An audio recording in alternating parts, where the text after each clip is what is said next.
Well, you're on the panel, right? Yes. So you get to talk. Oh, okay, we're on the panel. I didn't warn you what the panel is. They need to be the top. Up front. One other panelist. Bob, you're a panelist. Bob over here. I don't have a seat here. You got notes for the panel? Yeah. No, not really. No, not really. Just flipping through like. Just a couple of thoughts. No. I want to use my time. We don't need your autograph. That's nice. I feel like we're all so attached. I mean, I don't go to Yale, oh, you know. excessive demands by the Yale community. Yeah. I'm not sure we are. We need to document. How do you think we feel?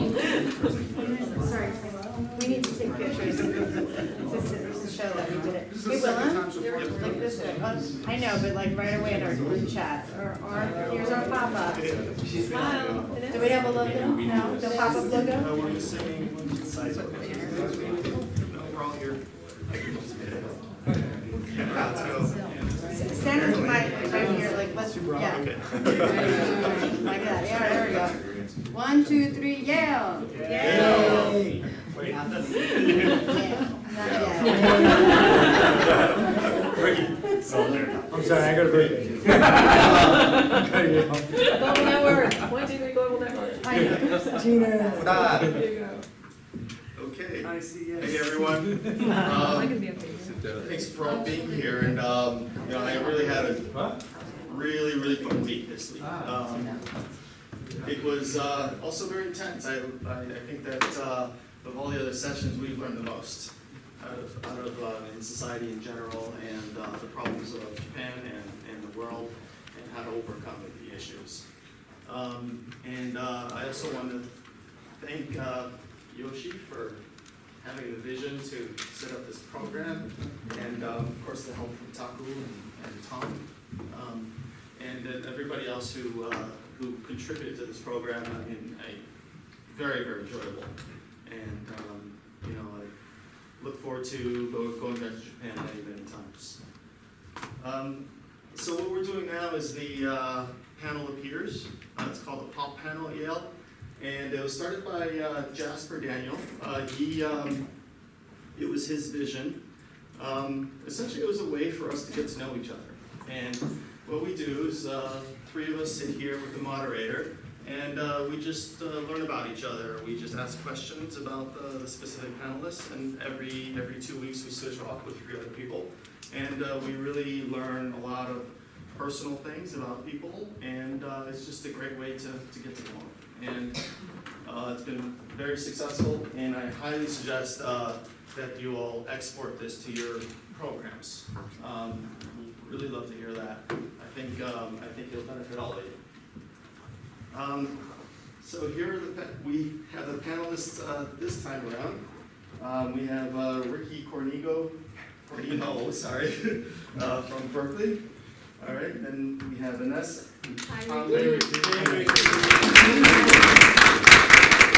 From ESMT, and then we have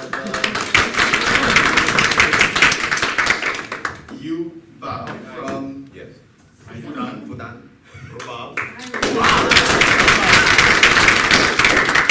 Of course, my dear Sukarna Rahan from Yale. Gustavo Alberto Martin Rivero from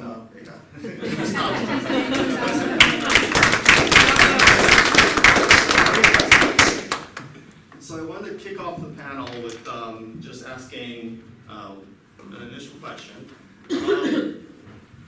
First of all of you come from impressive backgrounds, and you've come here to this program. First, just tell us all about yourselves. What do we know that's not in your LinkedIn profile? Following that, how did you come to the program, and what did you get out of this program? So I guess we'll start with Ricky. Oh, sure. Okay.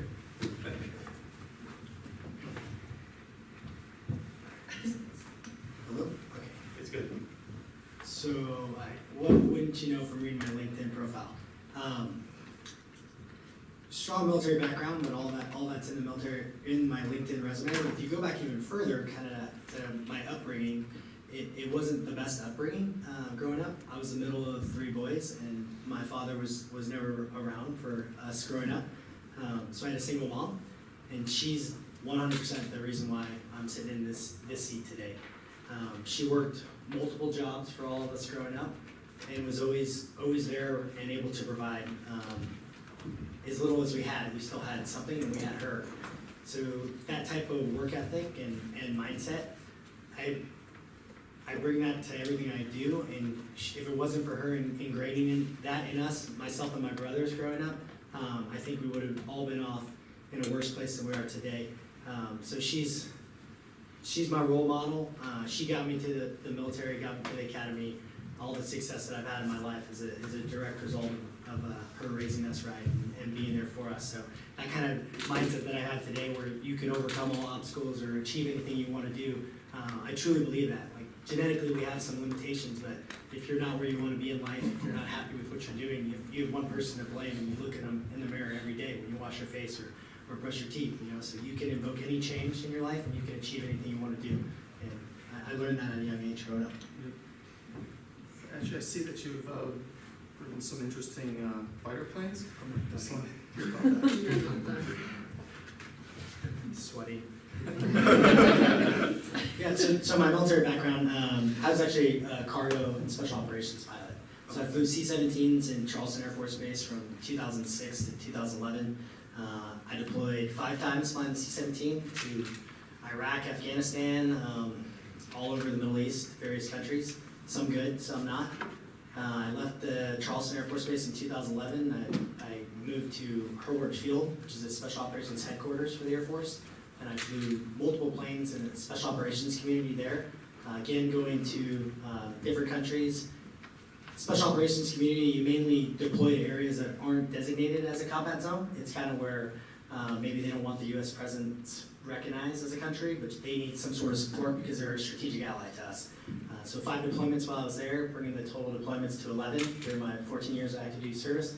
I love the special operations community. There's a lot of like-minded individuals, a lot of type A personalities that we have in this room. Great lessons there. Spent a little time in the Pacific, mainly in the Philippines, and that kind of piqued my interest in this region of the world. I've always wanted to get to Japan, so this was an opportunity for me, selfishly, to kind of explore this region again. I love the culture here, I love the food, and I wanted to see how I can help with this issue that you guys are facing, and that kind of is what brought me here. That's great. Thank you. Please, Ines. It's not really easy to be in this spot and speak about oneself, but I will try to make it. I will try to make myself a bit vulnerable today in front of you. But I was really never appropriately, I would say, ready to lead. When I to lead myself, let alone to lead people. So I remember 7 years ago when I founded my own non-profit organizations. After the topple down of the former regime in Tunisia, all I wanted to do is not to lead. That was not my purpose. It was more how can I take care, how can I be part of the change that's happening in my country and implement my theory of change somehow. So I found myself out of the blue, out of nowhere, leading an organization, leading people, and as I said, I barely know how to lead myself. So I didn't even know myself. So, and then I was in a situation where I had to foster my knowledge about how to know people and how to be able to manage them. And somehow this, so out of the blue, I was finding myself managing, but also fundraising, implementing programs, doing everything out of the blue, out of the scratch. So all I had was only the passion and the vision. And that's, I think, something much needed for any entrepreneurial person. And so, and what brought me to do the MBA program is probably this growth mindset. I evolved from a bookworm to a high school teacher, to a non-profit community organizer, to a think tank director, to an MBA student, studying stuff on business, on accounting, on finances. And guys, can I share a secret? I used to get really poor grades in maths. And at TSMT, unfortunately, this is probably a minus, we didn't have any pre-course on maths. So I was struggling really to understand maths. And when I was at high school in Tunisia, we teach maths in French. So I was also lost in translation. I remember in the data analysis course, I went out of the room. Maybe this is something you hear from the first time. I went out of the room. My head was really red. I was about to burst and explode in tears. And I went to the dean, Sultan, telling him, "Are you serious? What am I doing here? Why did you accept me in this program? What am I doing here? I feel like I'm not gonna make it in this course." And he reassured me, and I said, "Listen, we had non-profit people, we had artist people, we had people coming from creative backgrounds, so don't worry, you will make it." So this is interesting. Why? Because somehow later, when I had to revise for the course, and also, interestingly, I passed the exam, showed me that all of us have limitations, all of us have fears. And somehow we all need to, some point of our lives, need to face these fears. This is, I think, why I chose to do the MBA. When I was at high school, my fears were maths, definitely. That's why I was more into arts and literature, and later I did a master's degree in English literature. And then I thought, when I started leading and managing budgets and designing budgets, I felt this is the thing I need to work on. And somehow, I am really a strong believer of growth mindset, that anything that is now a limitation can be a strength, or we can work on them. We just need to face them. And interestingly, through the MBA program, I discovered that all of us, we're all leaders in our fields, all of us have insecurities. We're all somehow trying to fill the gaps and work on our insecurities. And this is somehow helping me also to strengthen or to work on my self-confidence, because when you are a leader, when you grow and you go through the hierarchy, you become lonely up there, and you don't have any support system. 3 years ago I was managing, until recently I was managing a think tank, and I was not able to just go to my team and say, "Listen guys, I know nothing I'm in a dead place now, I know nothing what we are doing, and I think that we're going the wrong way." So I was not able to voice these concerns.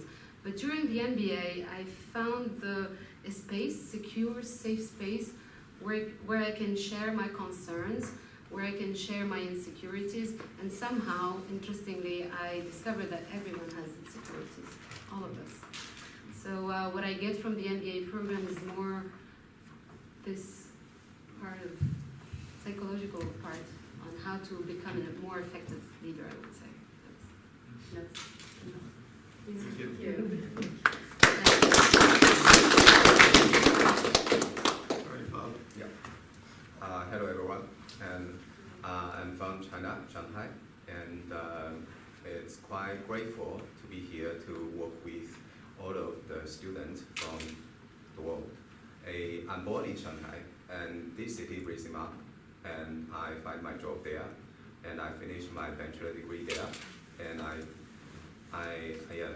will finish my MBA degree there. So this city give me as a lot. So for me I always thinking this, I'm willing to devote myself to the city and do something for the city. So that is my true belief why I'm here, and I have to learn something. And I'm quite interested in this topic, which is super aging society. So you know that because in China, or whatever in Shanghai society, in our Shanghai, we are facing the same questions.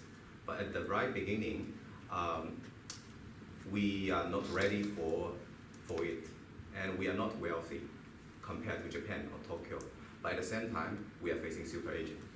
So it's dual difficulties for us. So for me, it'll be a very, and it is a very big opportunity and experience for me to learn a lot from my neighborhood country and a very big metropolitan city, Tokyo. For me, I have been working for my industry, advertising industry, over 18 years. So I'm now 40 years old. I'm married but no kid. I love my industry, but by now my industry is also facing difficulties, whatever from the business model and from their working philosophy, etc., etc. So by now I'm working for Dentsu, a very typical Japanese agency, and their Shanghai branch.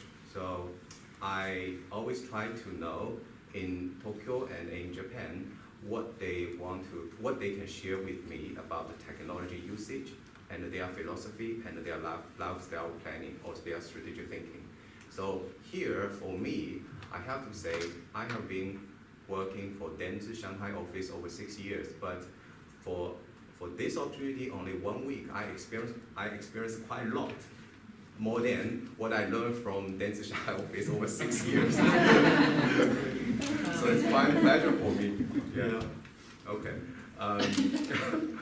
So finally, like your takeaway from So that you spent a lot of And yes, of course, yes, you're right, Ms. Ma. And the last one I have to emphasize is it beyond my imagination. Before I'm here, for these 3 days or for these 4 days, I have a discuss with Mr. Taku-san. So we talk about how to start up a new enterprises. Yes, for me is my plan is how to restart my own business. I truly remember 3 years ago I started my own enterprises, but I finally failed over one year. Just experience 1 year. I suffered a lot, so I tried to think it over why I failed. So what is the key reasons I failed, and what is the key reason reason to believe to me is I have to restart up my business. Actually, I doubt my skills and capabilities for a quite long time, over 3 years. So I'm doubt is, may I have the same ability or strong capability to lead my peers or my workmates to work together with me and restart my business again. So I try to talk to Mr. Taku-san. So he's quite humble, but his reaction is very short and powerful, which is the first one is in terms of communication cost, the first one. The second one is passion. Yes, so in today's Shanghai and or Chinese mainland, our society is highly focused on short term. Because of we have a lot of money, capital, outside government, yes, and we have a lot of digital skills. Because we have Alibaba, we have Tencent, even you use WhatsApp, but you are no WeChat, you are no Alipay. It's quite powerful. So as a Chinese, if you go abroad for a personal trip or business trip, you also will just show my smartphone is, may I use my Alipay? If you're not, I go away. Yes, it's true. In Hong Kong, yes, it's true. But at the same time, it's a dilemma for us. So for us is we always think we can make it happen with the two points. The first one is capital, the other one is digital. But finally for me is my first small enterprises only focus on digital, but I failed. But I think it's something, I found something missing, which is passion, maybe patience, whatever. So I need pay some time to raise it up, to cultivate it up. So I'm very, very impressed by the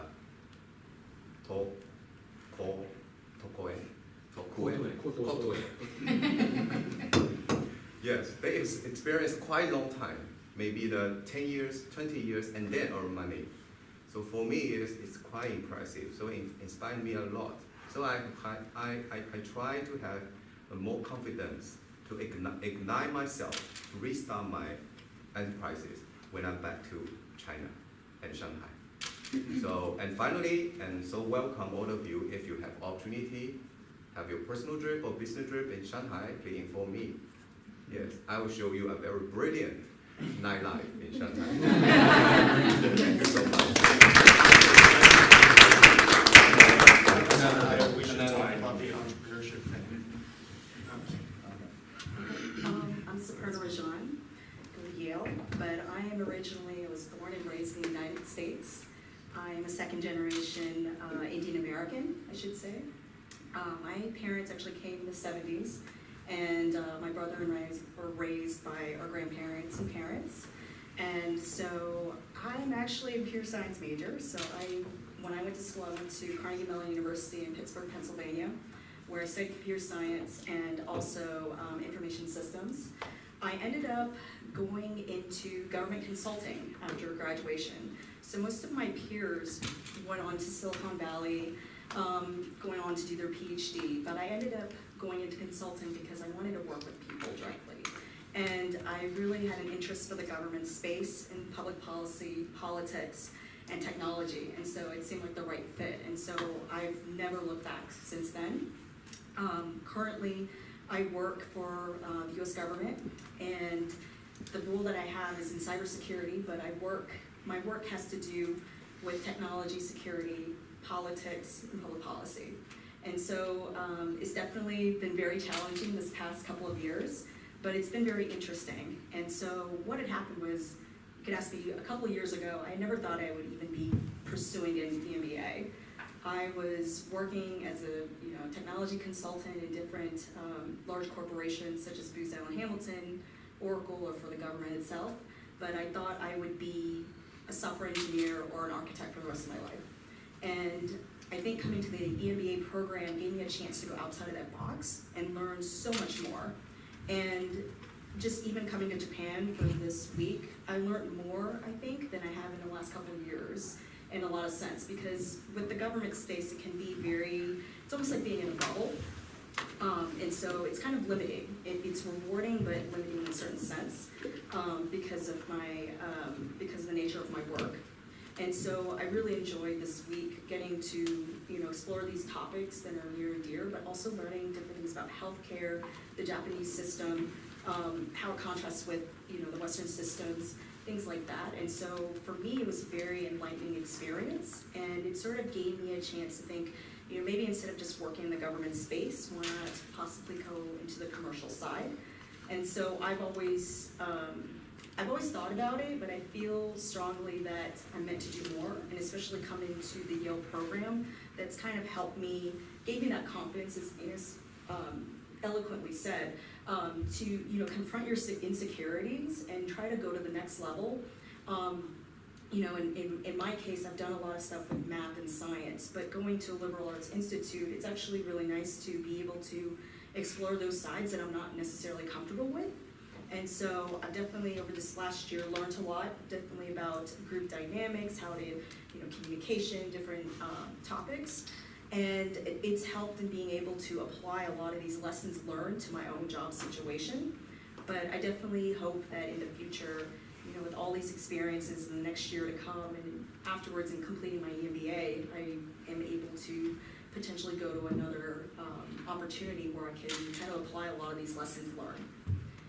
So, thank you. Yeah, thank you. Hey guys, I'm Gustavo. You already know that. It's difficult to say something because when I always I am studying an MBA program, they say, why, you're a doctor, why are you studying an MBA program? You should do some science or something like that. And when I tell doctors that I am studying an MBA program, they'll joke like, so you were going for the money, right? And I was like, no, it's because of the people. I have worked with people since my first year of the junior medicine school, and it has been challenging. It has been very rewarding, and of course it's difficult sometimes. I currently work in this NGO. I certify all the doctors in the country with certain specialties. And for instance, to me it's very important, but not just to me, because to the country too. I certify the brand of medicine.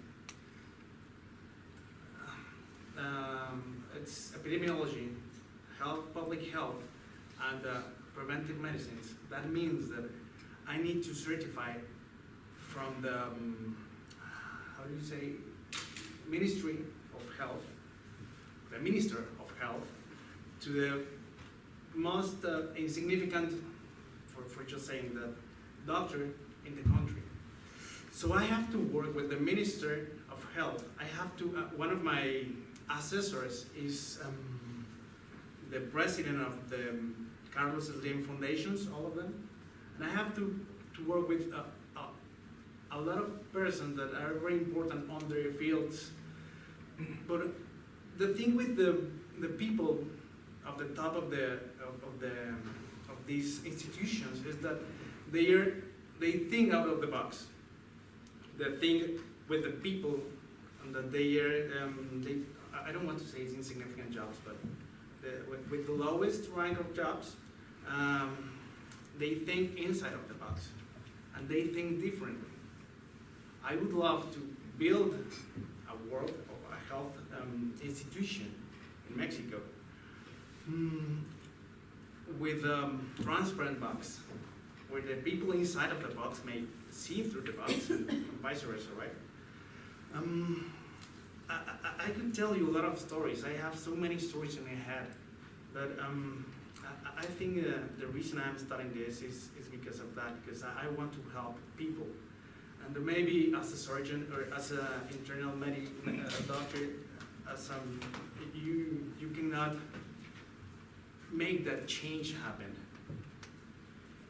And one of the things I like the most here is the congruency of the program with the country. I mean, I don't know if it's just in Tokyo, but I saw people, young people, working with elderly, like in such a good way, and they have so much respect for them, and they are like they listen to the stuff they have to do. Finally, I think I want to end this thing with sorry, I forgot the name. Miguel de Cervantes Saavedra. I don't know if you know him. He died 400 years ago, by the way.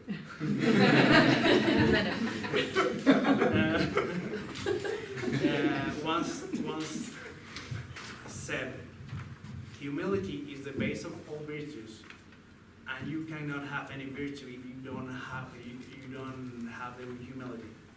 So I am trying to stay to this motto, right?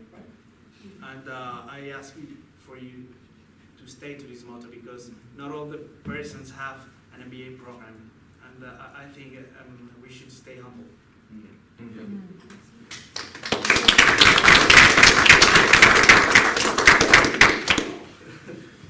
Yeah, I love all your stories, and I think right now I think we should just open up to everybody if anybody has any questions to the panelists, or just any comments really about the takeaway of what you found most interesting from this program, and how you the takeaway from everything. Yeah, please. I'd like to ask the question to the panelists what they would most like to see imported from Japanese culture into their own, because none of them are from Japan. And it's, I think you'll all agree, Japan's a very remarkable culture. So anyone Good. Sense of humility. Zen. Oh, it's not only one word. For me, it's like I can talk indefinitely. But before I come, probably I can share this. When I was coming, I shared on my social media, on my Facebook, that I am going to see Tunisia. I was sarcastic, of course. I said, I'm going to discover Tunisia, how Tunisia looks like in 2100. So I was sarcastic, of course. And the comments were like, hey, are you kidding? Japan is another planet. We will need 3,000 years at least to reach the level of Japan.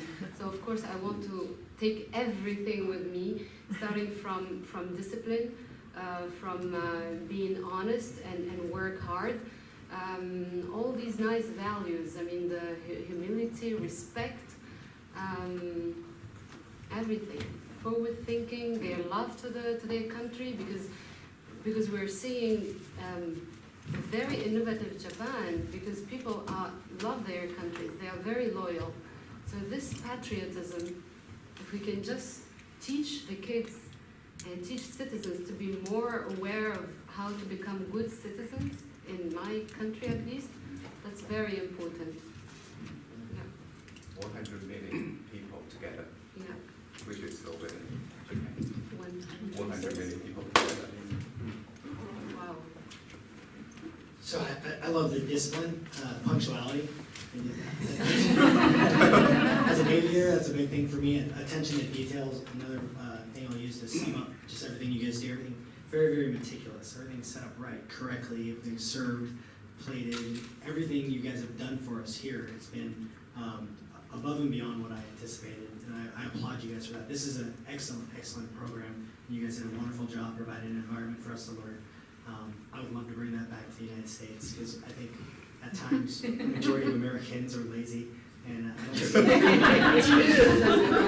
see seriously. I don't see any laziness here. And I see very, very motivated, enthusiastic, and intelligent individuals. I just think we need to refocus to address a problem that needs to be addressed, this emerging society. Can I ask the opposite? What is one thing that you don't want to bring back home? You guys are too nice to us. I mean, that's all great to our ears, but we also want to get some honest. So for me, it's very strong parallels to the Philippines. It's very much a service-oriented society, like almost like hand to mouth, to an excessive point. For me, I can open up my own door. I can, I don't need 7 different varieties of a certain thing. I think it can be a little excessive. Individual things that are individually wrapped. I think that contributes to maybe the lack of productivity. Yes. So I think we can kind of loosen up the reins a little bit. That's what I'd like to see. Go ahead, Claudine. I just wanted to say that I came here thinking about discipline a lot, and I do appreciate a lot of discipline as well. But I think that transformed for me for thoughtfulness. I think the experiences that are crafted for people visiting and for your own population, I think there's a lot of thoughtfulness that go into how things are being done and planned, and that really changes the experience for the people being here. So thank you, that was great. Maybe one thing about your question is, I mean, I would like my country to become more advanced technologically and, in all fields and spheres, but mainly to keep that cultural component. I feel like it's very, very important, and unfortunately, I had expectations that I will see more of Japan and not of the States. When I walk in the streets, I feel like I'm in the United States, but the only thing different are the letters in Japanese. So somehow, yes, the manners are there, the Japanese manners are there, but in the architecture and the design of the cities, probably it's only restricted to Tokyo, but I'm not seeing much of that culture in the streets. And also in the people, like they're so, I feel like it's the plague of modern life, of modern human being. We're like going after work, trying to become very, very productive, and somehow we're losing that human side of us, our roots, somehow. So hopefully next time you see us, we will wear kimono. It's not. I'm not. Summarize. Samurai. Yeah. Question? I have a question. I guess I'm curious as to why you guys chose Japan. Like I had the option, just like you want to choose other countries. I know some of you come from work in the healthcare industry, so maybe that makes sense. But for a lot of you, there were other reasons that you chose Japan. So why did you choose it? And then how different was your experience compared to what you envisioned? What was yours?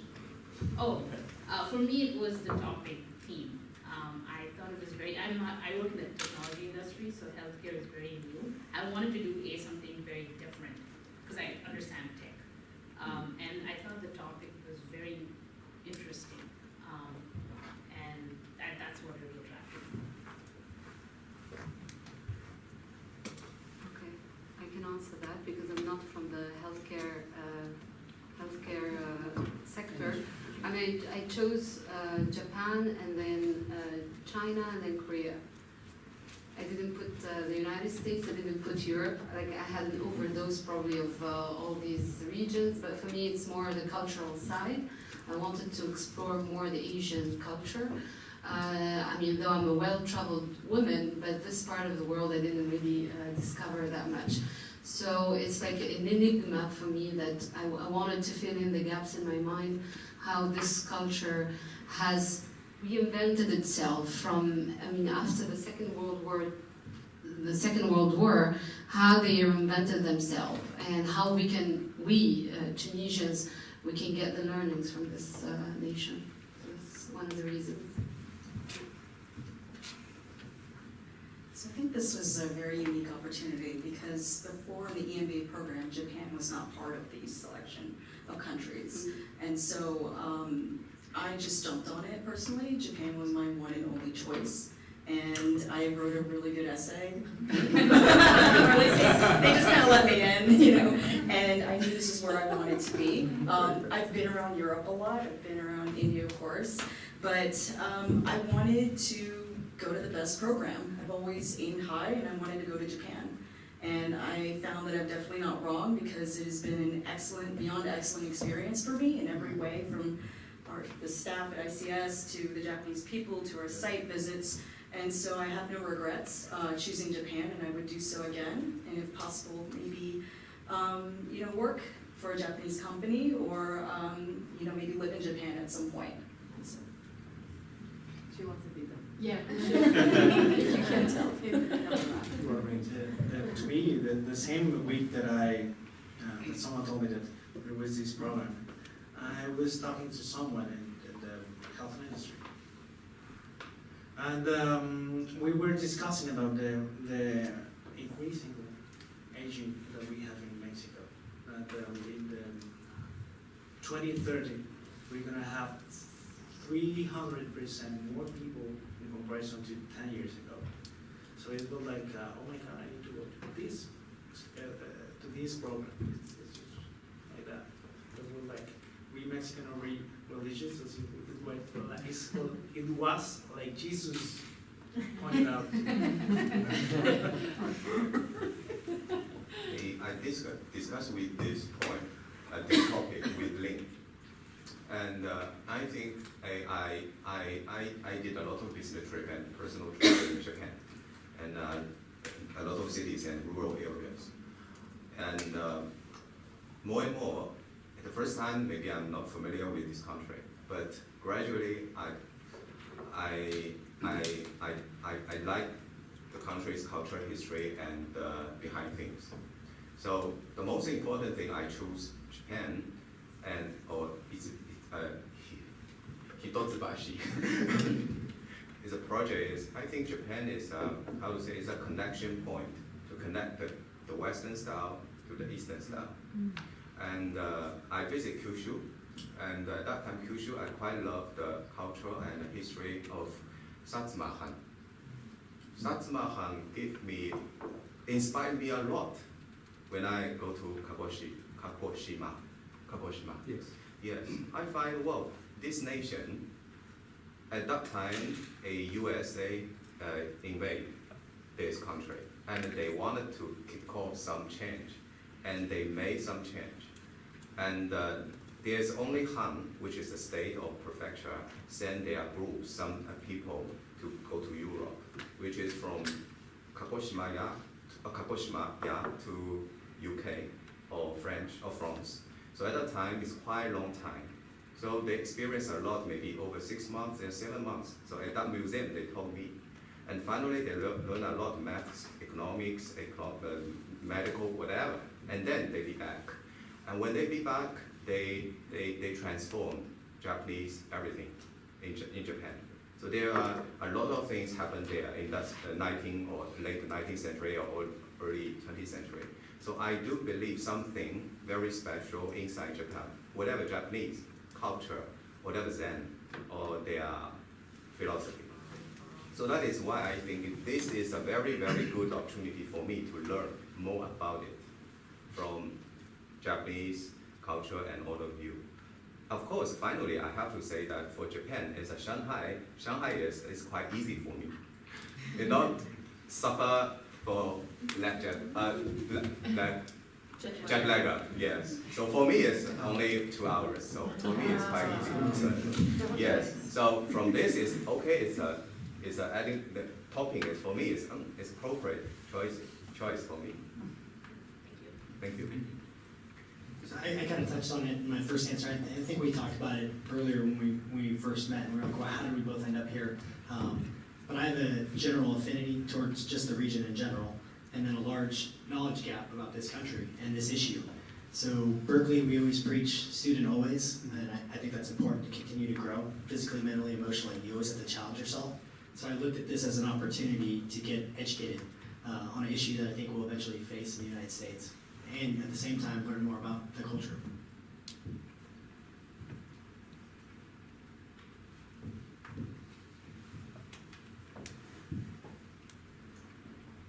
Any other questions? Well, I have, I think that one thing in this country is, I really appreciate that Hitotsubashi brings in a diverse array of individuals from all different backgrounds. Obviously, we have a diverse panel here, and we have a diverse crowd here, and I think that we can really learn from each other, and I think it's just such a great thing that we can bring everybody together and learn from each other and learn about this culture, and then we all can learn about our culture. And, please. Okay, I mean, I'm curious also to hear from you guys who organized the program, like what you think was successful, what you feel like is a must repeat in the future, or any learnings. It's also our first, So Did we fail you in it? we never want to do it again. Well, my observation, and this was one of the concerns that we had in organizing this week, is that you are adults. And because we have done similar things with the full-time MBA program, and we get into a lot of problems. From you, there was nobody who came late to the sessions, who came late to ride the buses, and you have done all your assignments and so on. So for us, it was a lot easier. Good. That was a surprise. Pleasant surprise. We have been running a Global Network Week for the last 5 years for the food and program. And this is the very first time for us to host the EMBA Global Network Week. My takeaway is this is actually the case with every time we run a program like this. The program like this has given us, the faculty members and the staff members at the ICS, and also anybody that you have a chance to interact with. Great opportunity for us to reflect back on what we have to offer. And like oftentimes that we are so immersed into our own culture, we don't really notice. It's like you're breathing the air, like a fish doesn't aware. They're not aware of that they're actually living in water unless they're getting out of it. And so this running program like this really forces us to think about what is it that we have to offer. And instead of just doing that as everyday routine, that we have to articulate it. And you have to try to get that understood by people like yourself that who are not necessarily sharing the same cultural background, so that we have to be clear and articulate and explain what is it that we have to offer. And this kind of opportunity has made a tremendous impact on institutions like ours. What is it all about, like running program or school like this in this part of the world? And when we started this school, our sort of inclination, our tendency is to try to establish and deliver world-class education, and our emphasis more about how global, how how much that we can play part with what everybody else can actually do in the world. But more and more you do that, more and more similar we get. More and more not that much difference to the rest of what the rest of the world is actually doing.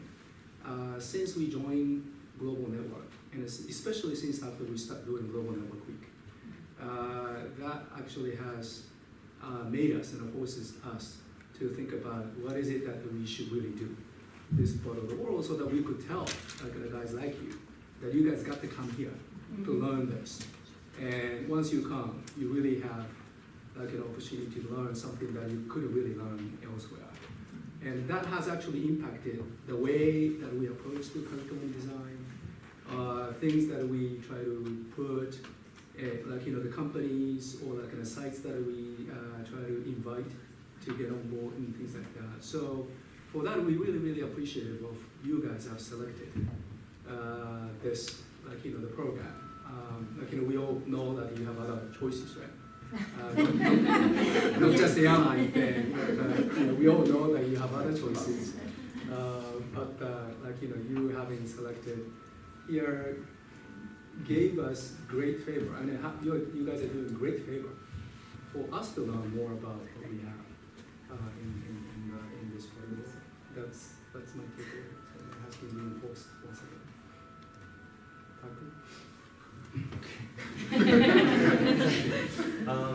I think if this was a success, there's two reasons for our success. One is that it wasn't raining. You don't know what happened the day before you were coming. You were panicking because typhoon is coming. And Sunday when I saw the forecast, all week was raining. So I was thinking, what can we do all these things? Because we walked a lot, and you will not be happy like this if you're weather. So one thing that we should continue is we should do it when it is not raining. So, but I guess that's not our choice right now. Second thing is that there were so many emails the night before. What can we do? We got a contingency plan, plan B, plan C, plan D, especially for the first day. Yeah, so thank God it was sunny. You don't know how happy I was when I saw seeing this sunny day. I didn't care whether it was hot or not. But anyway, that is one very luckiest thing that we had for this success. Second is that I guess when we talked about this program in ICS, that and also one time Claudine came to me and asked me, what are you expecting for us? And my answer was that I wanted you to feel the impact. I mean we want you to feel the impact of what's going on. It's not like we are teaching a way to how to cope with separated society. We're not just showing you all the successful case. It's a struggle that we are facing So I guess the entire program was worked out in a way that we all work together to find a better future. And listening to you guys, you have that mindset. And I guess it harmonized the feeling that we have or heart that we had to try to make a better world in next. That's why Mr. Mordecai was so happy with today. Of course, the ideas that you brought in, he was amazed. But I guess what really opened his heart and also Mr. Nakamura's heart was your passion. And what a,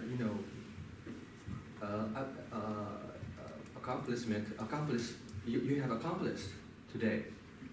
I mean, it's amazing. But I guess that is not because you want to have a good score. I don't believe that.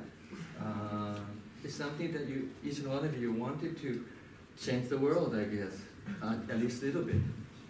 So that's my second reason for success, if you agree. We do.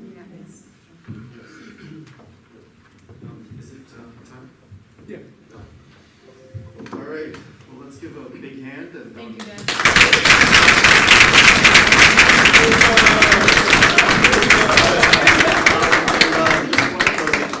I really enjoyed hanging out with all of you, and I think we can all keep in touch, and hopefully make some lifelong friendships. Great one.